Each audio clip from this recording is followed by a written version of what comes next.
નમસ્કાર. તો આજે આપણી સાથે ઉપસ્થિત છે કુમારી રિદ્ધિ પાઠક, જેઓ ગોલ્ડ મેડલિસ્ટ છે ફેકલ્ટી ઓફ એજ્યુકેશન એન્ડ સાયકોલોજીમાંથી. તો રિદ્ધિ, સૌથી પહેલાં તો અમે જાણવા માગીશું કે ભાઈ, ગોલ્ડ મેડલ મળવા એક બહુ જ મોટું અચીવમેન્ટ હોય છે. તો આ અચીવમેન્ટ પર તમે કેવું અનુભવી રહ્યા છો, કેવું ફીલ કરી રહ્યા છો?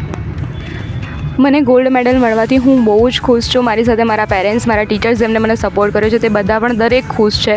અને આ મળવું એટલે બહુ મોટી વાત છે મારા માટે. મને આ ફર્સ્ટ ટાઈમ માટે મળ્યું છે, એટલા માટે હું ખુશ છું, એકદમ ખુશ છું.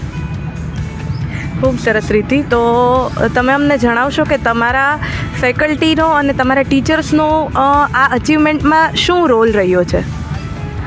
દરેક ટીચર્સ મારા બહુ જ સપોર્ટિવ છે. ડીન સર માંડીને ભાવિન સર, પાઠક સરથી માંડીને દરેક ટીચર્સ જે સ્ટાફ મેમ્બર છે અત્યારે, દરેક મને બહુ જ હેલ્પફુલ રહ્યા છે. બધી જ વાતમાં મને એટલી બધી હેલ્પ કરી છે અને એન્કરેજ કરી છે કંઈ પણ કામ કરવા માટે, કે ના તું કરીશ એ રીતે.